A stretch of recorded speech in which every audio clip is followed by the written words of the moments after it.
Saya dibilang apa itu? Presiden boneka. Saya dikendalikan oleh Pak Jokowi. Seolah Pak Jokowi tiap malam telepon saya. Saya katakan itu tidak benar. Bahwa kita konsultasi, ya itu seorang pemimpin yang bijak. Minta pendapat, minta saran. Beliau 10 tahun berkuasa. Saya menghadap beliau nggak ada masalah. Saya menghadap Pak SBY tidak ada masalah. Saya menghadap Ibu Mega. Kepemimpinan Pak Prabowo ini kepemimpinan yang kuat. Beliau memiliki visi yang kuat, memiliki leadership yang kuat, program-programnya juga jelas. Ya, ada bahwa berkomunikasi beliau dengan mantan presiden dan juga tidak hanya dengan saya, dengan Ibu Megawati, dengan Pak SBY kan juga berkomunikasi.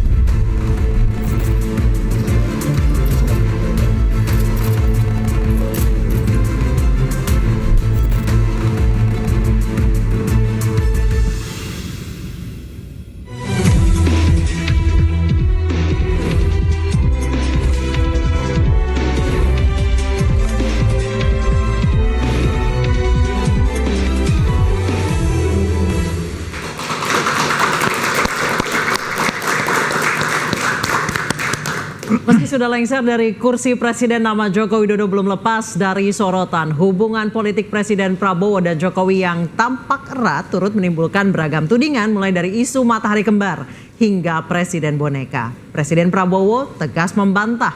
Namun jika nama Jokowi masih terus mengemuka dan pengaruhnya masih terasa, wajarkah publik bertanya-tanya? Bersama saya Anisha Dasuki, inilah Interupsi Prabowo, saya bukan boneka Jokowi. Sudah ada 4 narasumber yang bergabung bersama kami. Di sebelah kanan saya ada Yunarto Wijaya, Direktur Eksekutif Carta Politika. Selamat malam Mas Toto. Malam Mas. Sebelahnya ada Ubedillah Badrun, analis sosial politik UNJ. Selamat malam Mas Ubed. Sebelah kiri saya ada Andi Azwan, Waketum Prabowo Mania 08. Selamat malam. Malam Mbak Anita. Sebelahnya Malam ada semua. Ade Armando, politisi PSI. Dan di floor ada rekan-rekan mahasiswa dari UPN Veteran.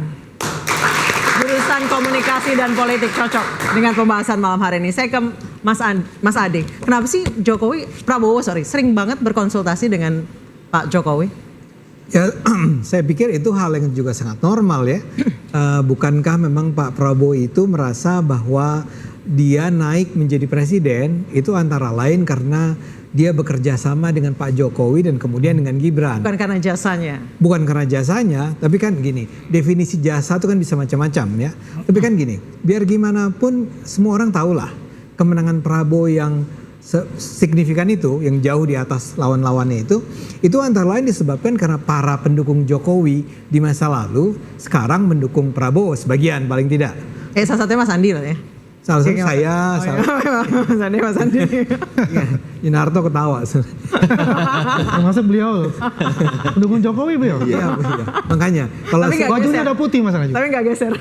Jadi saya itu kan karena Pak Jok, semula kan saya pendukung Ganjar gitu kan. Tapi kemudian ketika Jokowi itu bergeser ke Pak Prabowo, ya kita juga menyatakan oke, kami juga ikut dukung Prabowo nih sekarang gitu ya. Jadi pasti adalah perannya yang cukup besar dalam menjadikan Prabowo pemenang dalam Pilpres kemarin.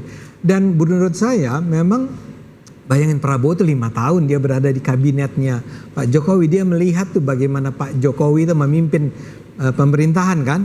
Ya. Maka dalam suatu kali pertemuan dia menyebut bahwa dia menjadi seperti dia sekarang antara lain karena dia belajar dari Pak Jokowi.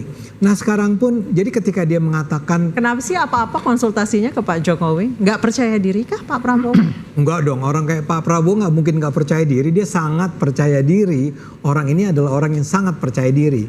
Tapi orang ini juga cukup humble untuk melihat bahwa dia memerlukan orang lain. Dia memerlukan orang lain untuk diajak bicara ya. Tadi juga sudah dikutip kan, dia bilang saya nggak cuma ngomong sama Pak Jokowi ya, saya juga ngomong sama SBY, saya juga ngomong sama Megawati. Tapi kemudian kita akan bilang kan, tapi intensitasnya pasti nggak sebanding lah ya. Ngomong dengan Pak Prabowo, dengan Pak Jokowinya pasti jauh lebih banyak. Dan saya rasa it does make sense. nggak usah terlalu berlebihan bahwa kita melihat seperti itu. Saya rasa kalimat dia yang mengatakan bahwa saya bukan bonekanya Pak Jokowi, itu adalah pernyataan bahwa well ya, saya memang berkonsultasi dengan beliau, tapi jangan lihat saya sebagai bonekanya ya, bukan petugas partainya Pak Jokowi ya.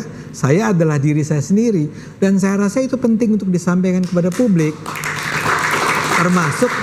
termasuk kepada para pendukungnya, para pendukung nih. Nah, dalam hal ini kita harus ingat, Pak Prabowo ini ini kan ada anak-anak komunikasi juga ya.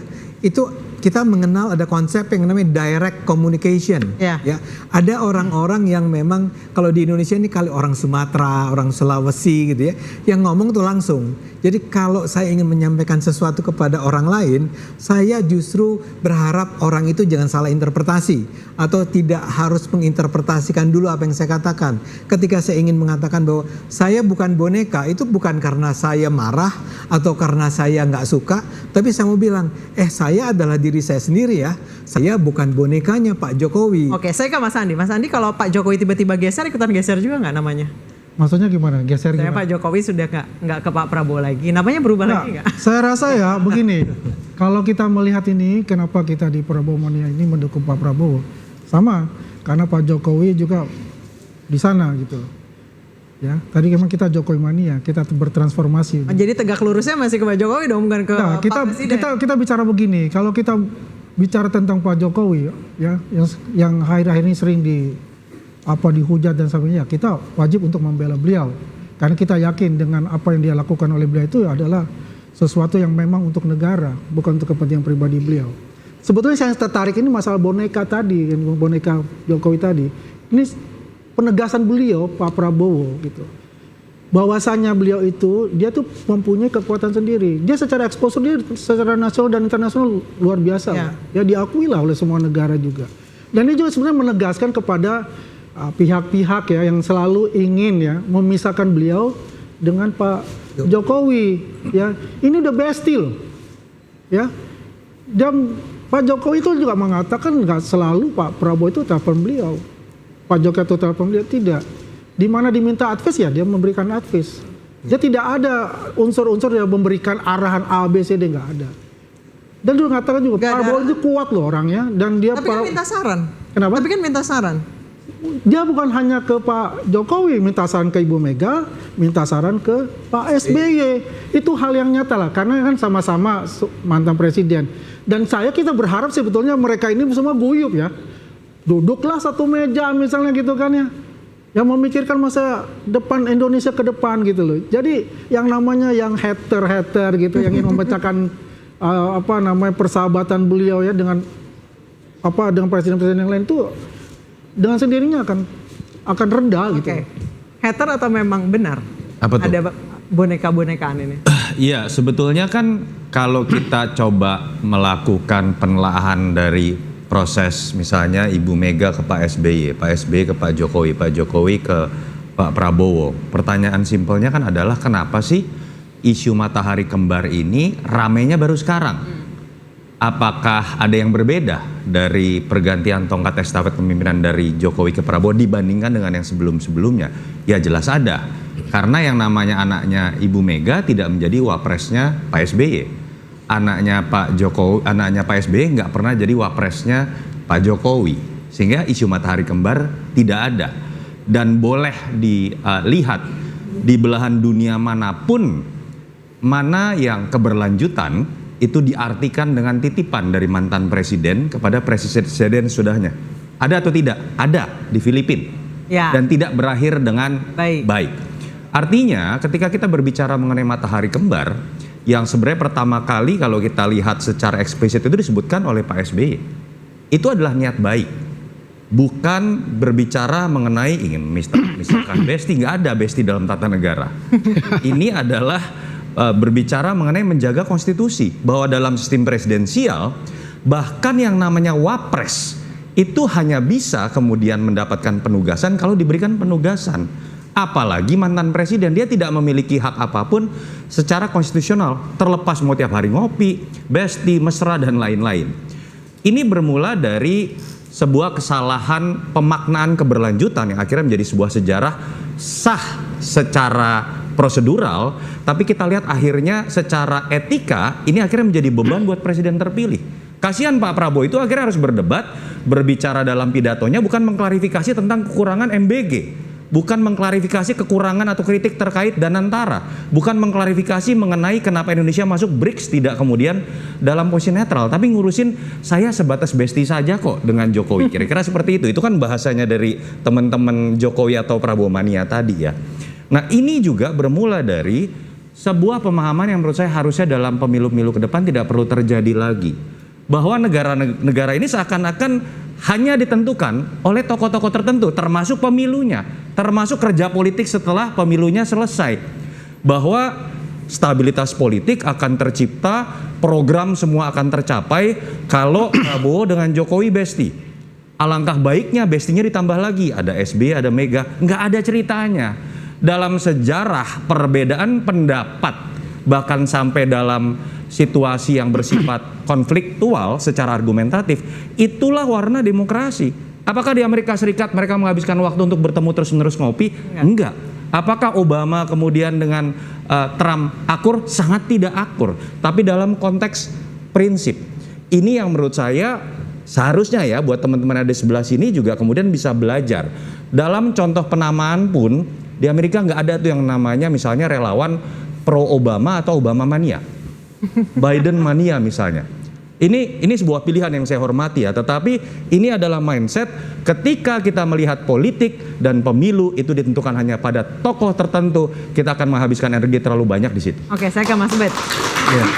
Mas Ubed, kenapa sih energi masyarakat ini dihabiskan untuk hal seperti ini, bukannya mengkritisi kebijakan yang sedang berjalan?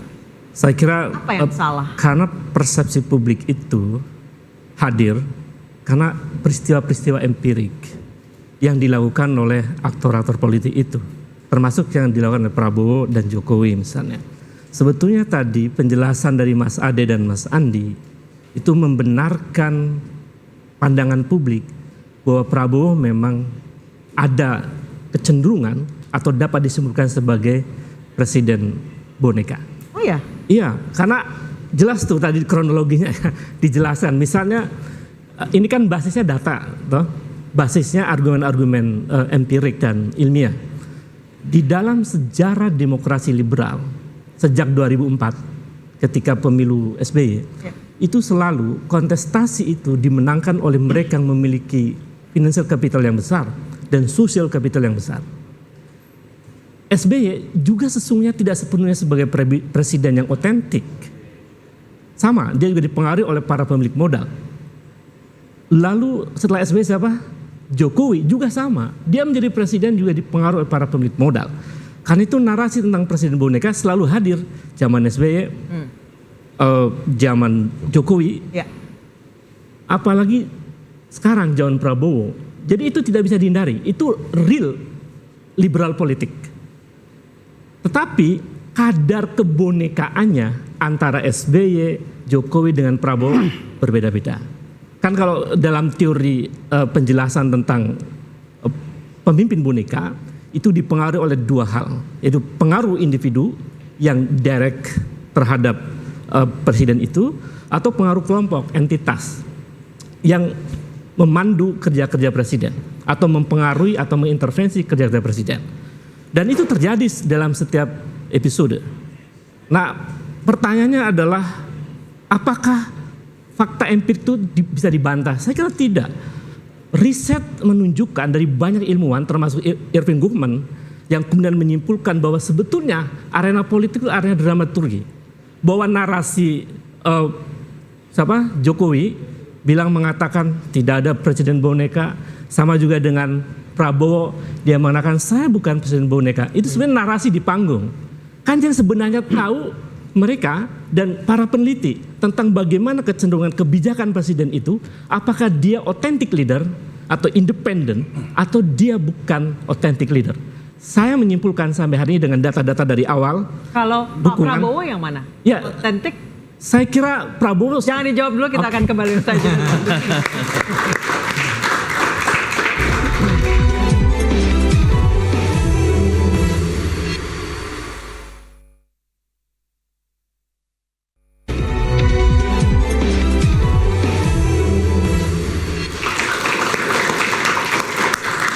Ubed langsung dijawab, otentik atau boneka? Ya, saya cermati justru Prabowo ini sedang menuju kepada boneka. Makin memperkuat tesis itu begitu. Ketika dia makin merespon hal-hal menurut saya tidak substansial ya isu itu ya. Bagi seorang Prabowo, mesti dia bahas soal MBG dan lain-lain itu lebih substantif.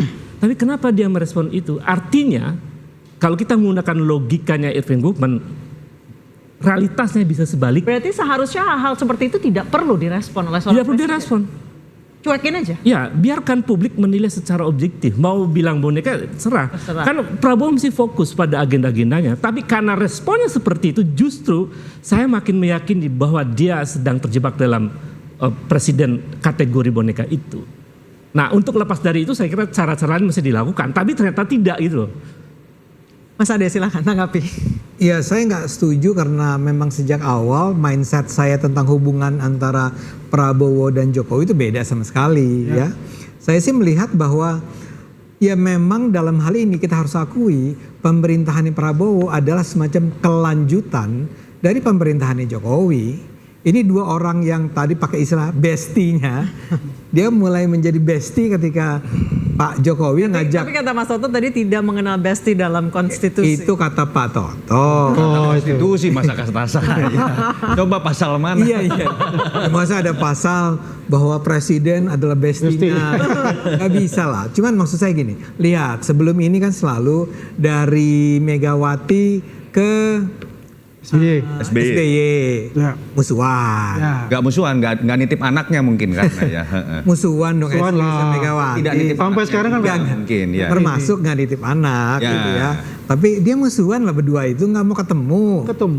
Habis SBY, Selama 20 tahun lebih ya. Ya. iya selama 20 tahun lebih. Dari SBY itu pindahnya ke Jokowi yang adalah waktu itu PDIP. Yang adalah Megawati. Dibilangnya presiden boneka juga waktu itu. Siapanya? Pak Jokowinya.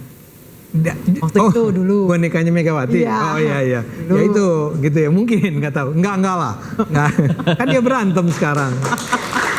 Tapi ya memang nggak ada kelanjutan. Ini beda banget rezimnya. Tapi dari Jokowi ke sekarang Prabowo, yaitu datang dari rezim yang sama sebetulnya, ya. Dan itu adalah sebuah jalan yang menurut saya memang jenius dari berdua ini. Jadi Jokowi ngajak SBY gabung, terus SBY jadi presiden, ya. Terus dia berteman nih berdua ini, terusin ya, kayak gitulah. Mungkin nggak sampai ada perintah semacam itu, tapi ini adalah semacam kelanjutan yang saya katakan tadi. Jadi sejak awal itu hubungan kedua itu sudah sangat akrab. Nah, ini rupanya tidak menyenangkan buat kelompok-kelompok yang anti Jokowi. Siapa kelompok-kelompok itu? Ini misalnya, enggak ini misalnya, kan ada banyak lah ya, teman-teman mahasiswa juga tahu lah ya. Makanya ini harus dipecah terus. Dibangunlah sebuah cerita tentang matahari kembar. Walaupun saya baru tahu, oh itu yang mulai ngomong adalah Pak SBY. Saya nggak tahu apakah SBY lagi ngutip kali ya. Tapi yang penting adalah dibangunlah sebuah isu tentang ada matahari kembar. Ini nggak baik, ini bersaing dan segala macam. Padahal mereka biasa-biasa aja, nggak ada matahari kembar. Makanya Pak Jokowi juga harus menegaskan nih, enggak, yang namanya presiden tuh adalah Prabowo ya. Ini sebelum Pak Prabowo ngomong tentang saya bukan boneka Jokowi, Jokowi udah ngomong duluan. Tapi kenapa harus selalu respon? Nggak, kalau saya termasuk orang yang percaya komunikasi itu diperlukan, ya. Justru kan tadi saya katakan ada dua tipe komunikasi. Kalau Pak Jokowi itu termasuk orang yang sering tidak merespons langsung. Dulu ketika dia jadi presiden, dia milih ya udahlah. Pak Prabowo tuh nggak gitu, ya. Dia tuh Jawa Timur ya, kalau nggak salah. Siapa? Jawanya Jawa Timur kan, Pak Prabowo. Ya, Prabowo. saya duga Jawa Tengah, Banyumas. Jawa Tengah, tapi dia ya keluarga yang Banyumas. Barat gitu ya, terus dia sekolahnya juga sekolah pernah ke Amerika, bla bla bla. Dia memang kalau dia nggak suka sama orang dia ngomong dia nggak suka. Ya. Kalau dia lagi marah dia akan marah, ya. Kadang-kadang dengan penafsiran yang macam-macam dari orang, tapi dia nggak pernah menutup-nutupi, ya. Nah sekarang saya sih setuju-setuju aja seandainya dalam pidatonya dia justru mengangkat hal-hal yang lebih substantif kayak Anda bilang tadi, ngomong tentang MBG kayak tentang, tapi kali ini dia kayak merasa perlu nih orang terus nyerang. Bayangin dia tiba-tiba menyebut tentang ijazah yang bukan urusan dia sebetulnya. Ini urusannya Pak Jokowi. Cuma dia harus angkat dengan kalimat lucu kan, nanti ijazah gue juga Periksa juga. Sebenarnya perlu nggak perlu ya? Kan sebenarnya nggak perlu juga kalau mau bicara nggak perlu. Tapi that's the way he communicate. Aku mau tambahin nih sebentar. Jadi hubungan Pak Jokowi dengan Pak Prabowo itu 2012 loh. Mas Toto pada saat itu juga ada di situ. Besti bukan ya, belum ya? Hah? Bukan Udah besti. Awal besti. Awal besti ya. Mulai kenalan. Itu 2012 loh. Pak Jokowi tidak akan jadi gubernur tanpa Pak Prabowo. Ini adalah namanya sudah chemistry udah masuk sebetulnya. Terpisahkan oleh pemilihan presiden 2014 2019 ya kan. Tapi kan beliau tetap mau mengajak pada saat itu. 2014 mengajak loh.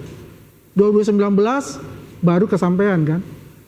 Ternyata memimpin negara ini susah. Kan begitu.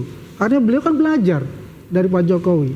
Bukan hanya Pak Jokowi, karena beliau ini adalah seorang intelektual, suka membaca dan suka belajar. Prabowo ini. Dan dia belajar untuk itu. Ya kan? Baik. Nah, keyakinan dari Pak Jokowi terhadap Pak Prabowo itu, maka dia merasa beliau inilah yang sebagai penerus yang akan meneruskan legasi-legasi dan selanjutnya, dan akan menciptakan legasi buat Prabowo sendiri untuk kemajuan Indonesia ke depan. Itu poin-poinnya itu. Mas Toto. Ya. Tidak ada asap kalau nggak ada api. Ya. Menteri titipan. Terus mutasi singkat ya, mutasi TNI sehari. Ya. Itu bisa publik lihat sendiri itu sebagai bentuk cawe-cawe. Kalau menurut Mas Toto gimana? Segala sesuatunya bermula dari kondisi anomali ketika tadi saya sebutkan keberlanjutan diartikan dengan dititipkannya anak mantan presiden. Ketika kemudian ada seorang menteri datang ke rumah Ibu Mega, dan ada Ibu Sri Mulyani datang, Pak BGS datang. Kenapa tidak diributkan oleh media dan para pengamat?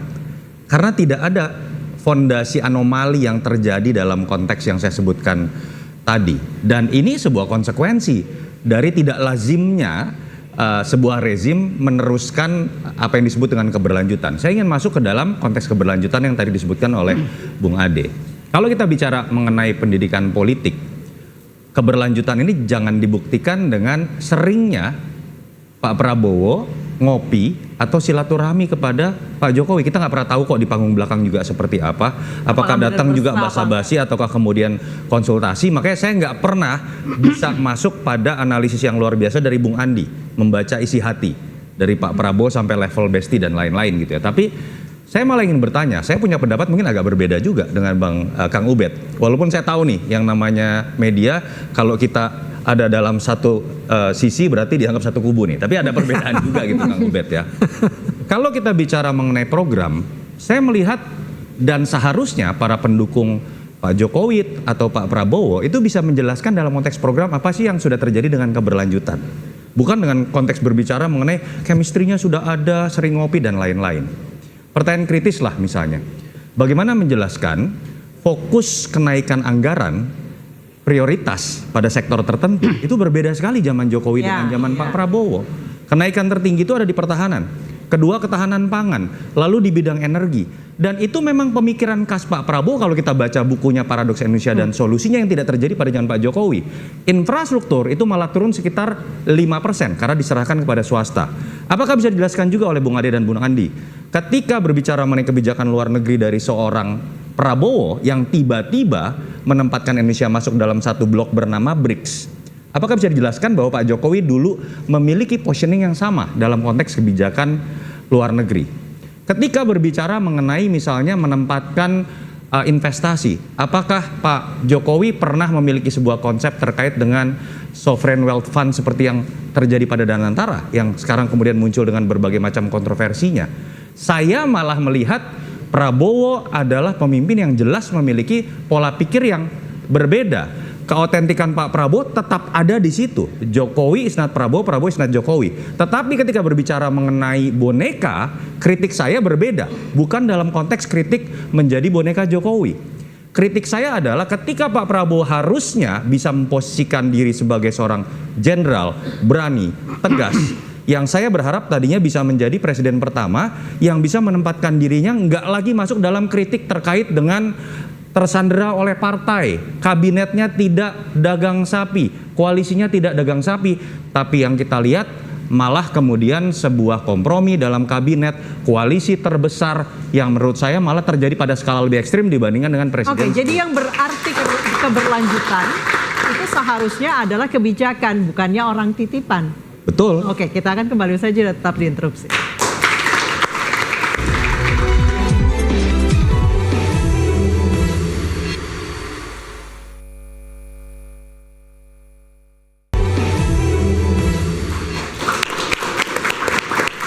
Saya ke Mas Andi, mengutip tadi yang saya mengatakan dan disetujui oleh Mas Toto, keberlanjutan itu kebijakan seharusnya, bukan orang titipan. Ya, jadi begini, kalau kita melihat kalau gayanya Mas Toto kan begitu gitu. Tapi kalau kita lihat, iya biasa kan. Biasa. Jadi ini keberlanjutan dari program-program ya. Kalau kita lihat ya, fokusnya dari Pak Jokowi itu kan bagaimana infrastruktur itu dibangun dengan bagusnya ya dan dirasakan oleh masyarakat. Tapi kan sekarang budgetnya banyak dikurangi. Kemudian, swasta. tunggu dulu nih belum selesai. Yang dilanjutkan Dari apanya itu, nanti deh, saya penasaran. dari infrastruktur itu ya, kemudian dia fokus sekarang oleh Pak Prabowo di SDM, sumber daya manusianya. Makanya dengan ada program MBG itu yang di dalam Asta Cita itu, ada program ketahanan pangan itu. Sekarang ya, kita sudah masuk swasembada pangan. Akhir tahun ini diberikan 4.300.000 ton produksi swasembada pangan kita. Bulan ini saja sudah masuk 3 juta lebih. Oke. Ya, artinya begini Mbak Nisa, sebentar Mbak Nisa. Ini program yang harus saya jelaskan. Keberhasilan dari Pak Prabowo untuk ketahanan pangan. Sekarang dulu kita impor ya dari Kamboja, dari Vietnam. Kamboja sekarang bingung. Ya, Malaysia juga udah bingung karena dia nggak punya sekarang. Dia mau impor dari kita. Kebalikan. Maksudnya kegagalan dari masa rezim sebelum ya? Kenapa? Kegagalan dari rezim sebelum maksudnya. Bagaimana bilang kegagalan? Ini masing-masing, ya masing-masing ini kan mempunyai legasinya gitu loh. Legasinya Pak Jokowi dengan infrastruktur yang ada, ya. Nah sekarang legasi beliau dari Pak Prabowo ini kan adalah bagaimana meningkatkan kesejahteraan masyarakat Indonesia dalam SDM-nya. Kan kalau IQ kita kemarin 78, ya mudah-mudahan IQ kita bisa lebih dari 100 dengan MBG itu. Kamboja itu 90. Dia punya IQ-nya, standarnya. Nah ini kita kejar untuk itu dengan program MBG ini kan. Jadi inilah program genuine dari Pak Prabowo untuk bangsa Indonesia itu. Oke, jadi dari infrastruktur beralih ke infrastruktur jalan, fisik ke manusia, pembangunan manusia. Ya, jadi legacy ya masing-masing ini presiden punya legasinya gitu loh ya. Jadi Pak Prabowo ini dengan Asta Citanya ya focusingnya itu bagaimana meningkatkan SDM Indonesia. Oke, Mas Ubed, Ya. setuju? Saya kira ya argumen itu bisa dibenarkan bahwa memang Prabowo mau menunjukkan ada fokus yang berbeda, Ya. terutama dalam soal tadi ya makan bergizi gratis itu. Tetapi saya cermati bahwa kita belum membedah tuh seberapa besar keberhasilan MBG itu, lalu aktor-aktor di belakang proses pengadaan barang dan jasa MBG itu siapa. Kalau kemudian dibedah dianalisis, ternyata memang banyak jaringan rezim sebelumnya. Artinya, Gimana? ya, ternyata memang banyak jaringan rezim sebelumnya yang melakukan yang mendapatkan proyek-proyek itu. Misalnya. Banyak nepo-nepo baby. Ya kira-kira begitu. Itu artinya menguatkan argumen. Mas Toto semesem. Yang menguatkan argumen. Dia ini nggak sepakat berdua ini. Enggak, Dari dua kubu berbeda ini. belum dibedah kan itu. Karena itu menguatkan argumen bahwa bisa jadi program MBG itu dibolehkan, dibenarkan atau disetujui oleh kubu Jokowi dengan syarat-syarat tertentu, di mana barisan Jokowi mendapatkan benefit dari kebijakan Loh, seharusnya MBG itu kan tidak butuh persetujuan Jokowi, itu Pak Jokowi sudah tidak menjabat lagi. Ya, kita mau mengatakan bahwa jika kemudian mereka berdua bestie, maka seluruh agenda-agenda pemerintahan itu pasti didialogkan dong dengan koalisinya kan, itu logis. Dia tanya ke partai lain, dia tanya ke pemimpin koalisi yang non Prabowo dan seterusnya. Maka hampir seluruh program yang disetujui itu tidak mungkin sendiri dilakukan oleh Prabowo, tapi atas persetujuan yang lain. Karena di situ ada benefit politik, ada benefit yang lain kan dalam proses pengadaan barang dan seterusnya. Dan itu tidak menjadi indikator yang sangat kuat untuk menunjukkan bahwa itu bentuk perbedaan antara Prabowo dengan Jokowi sebetulnya. Kecuali jika Prabowo fokus pada pembangunan SDM, meningkatkan anggaran pendidikan misalnya. Faktanya kan kemudian efisiensi mempengaruhi dunia pendidikan yang luar biasa sekarang. Anggaran riset di pendidikan itu turun misalnya. Kemudian pengadaan barang di universitas turun dan seterusnya. Jadi argumen untuk fokus pada pembangunan SDM itu terpatahkan dengan fakta-fakta empirik yang dialami oleh kampus-kampus di seluruh Indonesia. Karena itu menurut saya ya itu tidak menjadi bagian dari perbedaan yang sangat signifikan antara Prabowo dengan Jokowi sebetulnya. Karena kan kemudian tiba-tiba Prabowo berubah tuh, tadinya nggak mau menguncurkan dana untuk IKN, tiba-tiba di PUPR menyebutkan bahwa ada sekitar 13 triliun diturunkan misalnya. Itu kan artinya proyek infrastruktur yang warisan Jokowi mau dilanjutkan. Apakah ini bukan pertanda bahwa ada intervensi dari kekuatan non Prabowo dalam kebijakan Prabowo itu? Oke, Mas Toto. Itu. Nah, ini saya mesti jelaskan ini. Itu tahun anggaran 2024 tuh 13 triliun itu turun. Iya, kan sebenarnya Itu ditunda. Tidak ada sudah lagi. disahkan ya oleh Komisi 2. Oke. Ya, itu dilanjutkan. Itu bahasa dari Jadi PUPR. ini yang saya katakan genuine ini ya, ini memang dari Pak Prabowo sendiri itu. Karena beliau itu melihat bagaimana keberhasilan negara-negara yang melaksanakan MBG itu. Saya paham itu, Ya. bahwa ide itu dari Prabowo. Tapi dalam politik nggak mungkin itu disetujui hanya tunggal oleh seorang Prabowo. Pasti dia mendengarkan. Jadi yang lain. kebijakan itu compromise gitu. Iya, mesti ada kompromi di antara mereka. Ada rasionalisasi yang menguatkan kebijakan itu harus jalan. Karena nggak mungkin kalau sendirian partai Prabowo menjalankan program itu, nggak mungkin. Dia membutuhkan kekuatan lain agar program itu dalam waktu yang singkat jalan sampai mencapai 3 juta orang misalnya. Itu kan nggak mungkin sendirian. Dan itu empirik, itu nggak bisa dibantah. Karena datanya memang menunjukkan itu di lapangan. Memang tidak sendirian karena dia presiden. Itu kan jelas ada menteri-menteri yang di sana. Dan itu semua persetujuan dari seluruh. Ya, dan juga disetujui oleh DPR untuk itu. Jadi jangan salah untuk itu. Bahwa ini rakyat Indonesia mendukung untuk itu. Memang diorkestrasi dipimpin oleh Presiden Republik Indonesia, Pak Prabowo. Ya, bukan dalam konteksnya bahwa dia seorang diri, tidak. Ya, ini diputuskan oleh DPR RI ya, dan beliau lah sebagai pemimpin untuk itu. Dan ini benar-benar genuine ya, tidak ada lagi unsur-unsur yang arti nama dari presiden sebelumnya. Ya. Toto silakan. Tadi udah mesem-mesem ya. Kita bisa berdebat mengenai apa yang kemudian menjadi spekulasi mengenai mana yang dilanjutkan dan mana yang tidak. Tapi yang jelas saya melihat tetap 2 orang ini adalah 2 orang yang berbeda. Dan saya senang dengan kondisi itu. Kalau menggunakan bahasa genuine, seorang presiden harus genuine. Keberlanjutan itu bukan dalam arti kemudian diatur oleh presiden sebelum menerima titipan anak misalnya, atau kemudian titipan program walaupun berbeda dengan apa yang menjadi visi misi.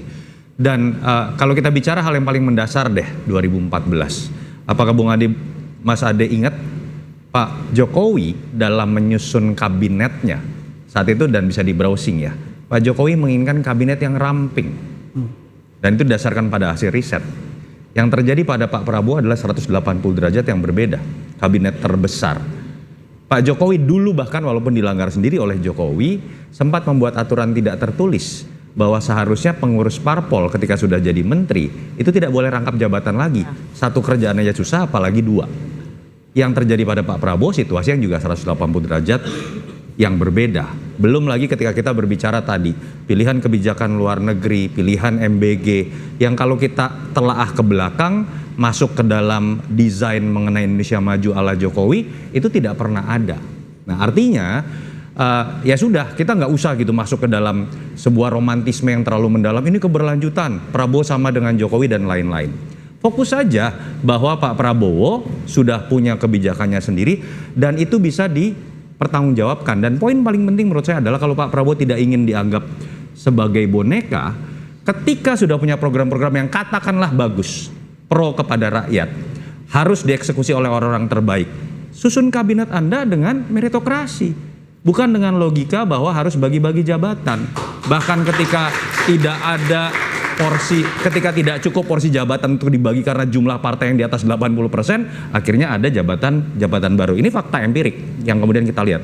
Jadi saya sih tidak takut bahwa Pak Prabowo menjadi boneka Jokowi. Saya percaya Pak Prabowo akan menjadi Prabowo yang akan memimpin dengan sendirinya, dan Pak Jokowi akan jadi pensiunan politik walaupun besti, katakanlah seperti itu. Tetapi kritik terhadap Pak Prabowo adalah dia bisa dianggap menjadi boneka kalau kemudian penilaian terhadap kabinet bukan didasarkan pada aspek meritokrasi, tapi hanya kepada aspek loyalitas dukungan politik. Dan itu yang sekarang menurut saya masih terjadi dan menjadi kritik utama. Oke, nanti usai jeda saya akan bertanya pendapat Mas Ade, terus saya akan kembali.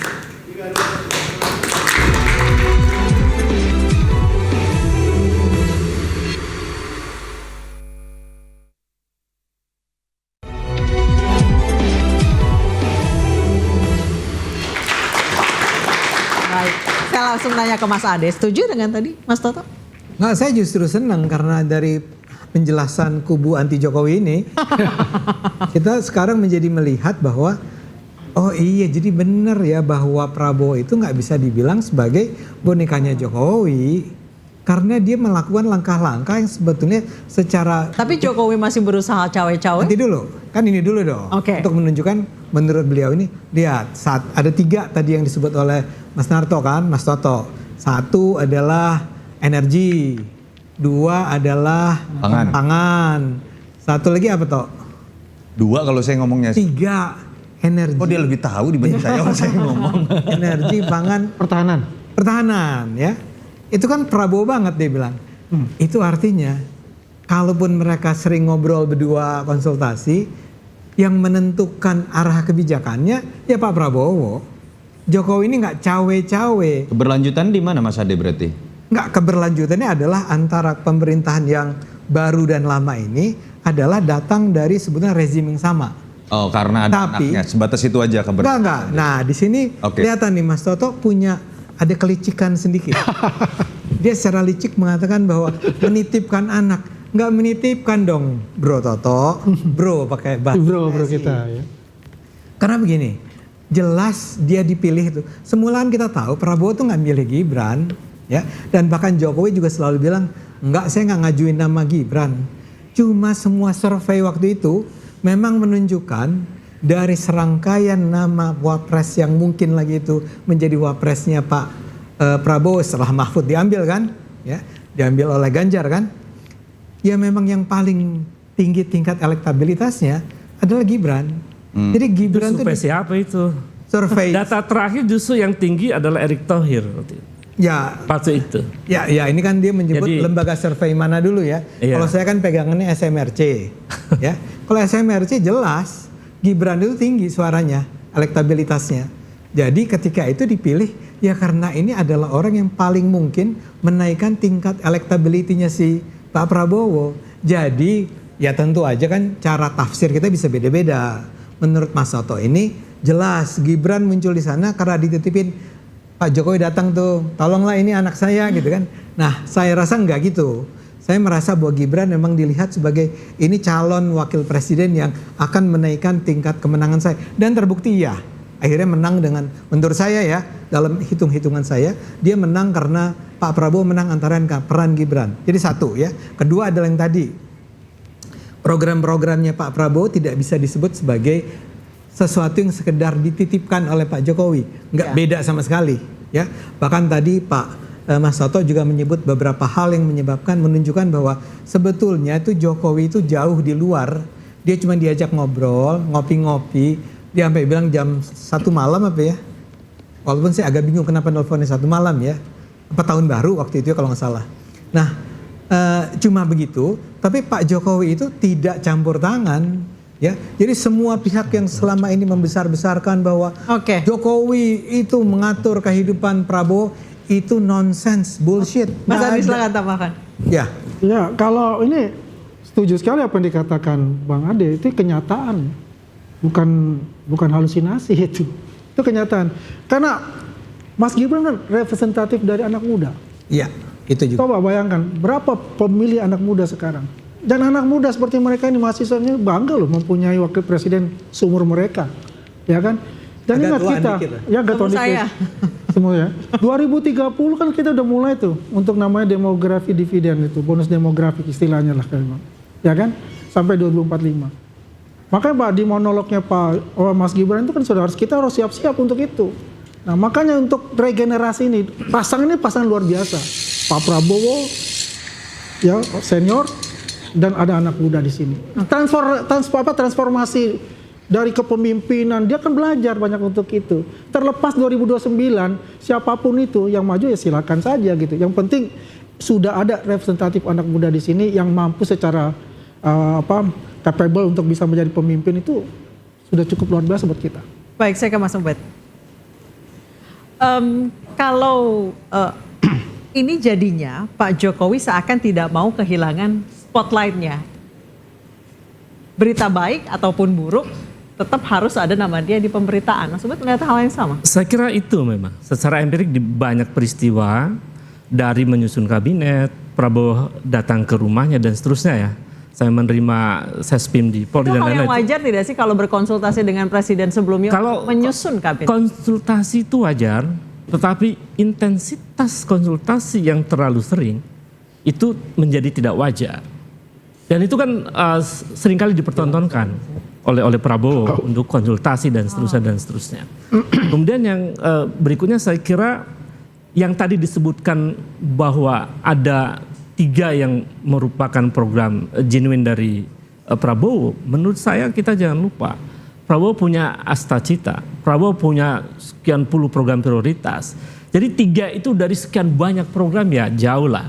Artinya sekian banyak program yang lain itu merupakan produk kompromi yang itu bukan gagasan murni dari Prabowo. Termasuk yang mutasi TNI satu hari itu mutasi menurut Anda? TNI, termasuk menyusun kabinet, itu memang menunjukkan bahwa itu tidak Prabowo. Tidak otentik. Karena itu ya wajar kalau kemudian publik mengatakan kok Prabowo seperti presiden boneka. Itu nggak bisa dibantah. Publik kan melihat, membuat kesimpulan dari performa yang ditunjukkan oleh Prabowo. Saya kira itu, Mbak. Soto, silakan. Iya, kita akan menggunakan kacamata yang berbeda ketika mencoba menerjemahkan mengenai apakah ada matahari kembar atau tidak, Pak Prabowo bonekanya Jokowi atau tidak. Dan agak sulit untuk kemudian kita saling membuktikan. Lebih tepatnya matahari kembar atau boneka sih? Yang jelas mau isu matahari kembar atau boneka ini paling parah terjadi pada pergantian rezim kali ini. Jadi sayang sekali Mas Ade yang merasa bahwa ini soft landing yang luar biasa, tapi kemudian di sisi lain mengambil sebuah resiko. Kita harus menghabiskan waktu dalam bahasan-bahasan seperti ini. Tapi poin paling penting menurut saya adalah, oke lah, ketika kita berbicara mengenai di panggung belakang apa sebenarnya boneka atau tidak, matahari kembar atau tidak, ada tugas yang kemudian menjadi sangat berat Mas Ade dan Bung Andi. Target ekonomi Pak Prabowo itu pertumbuhan ekonomi 8%. Kuartal 1 itu hanya 4,87%. Itu sesuatu yang secara logika statistik, logika kuantitatif hampir tidak mungkin tercapai ketika kita berbicara mengenai tahun itu. Bagaimana pertanggungjawaban itu? Jadi mau boneka, mau matahari kembar atau tidak, mau independen, kok sepertinya tidak mudah mencapai janji kampanyenya. Yang kedua, ketika berbicara mengenai MBG, saya berharap sekali pembisik Pak Prabowo memberikan data yang benar. Ketika ada sekitar 1.000 lebih dari apa yang saya baca, lalu disebutkan hanya 200. 200 pun harusnya tidak 99,9%. Dan poin paling penting, seorang presiden harusnya tidak berbicara kesehatan dan potensi keselamatan nyawa karena keracunan makanan itu sebagai sebuah angka. Bahkan harusnya seorang presiden bisa mengatakan tidak boleh ada satupun. Saya inginkan ke depan tidak kemudian hanya 200, artinya kemudian 99,9% berhasil. Artinya apa sih? Di luar masalah perdebatan mengenai hubungan besti Pak Prabowo dengan Pak Jokowi, ada problem komunikasi di situ yang sudah diakui oleh Pak Prabowo sendiri. Bahkan ada hal yang lebih mendasar, janji-janji kampanye bombastis yang tadi sangat dibanggakan oleh Bung Andi dan Mas Ade. Sepertinya kalau kita bicara indikator yang paling utama itu pertumbuhan ekonomi, masih jauh sekali dari apa yang dijanjikan dan diharapkan. Dan kalau outputnya seperti ini, yang paling berbahaya adalah kewibawaan dan kepuasan publik terhadap Pak Prabowo sendiri, terlepas Jokowi ada di belakang atau tidak. Kita akan lihat bagaimana pemerintahan Prabowo Gibran ini di tahun yang sangat sulit buat siapapun. Interupsi akan kembali pekan depan. Sampai jumpa.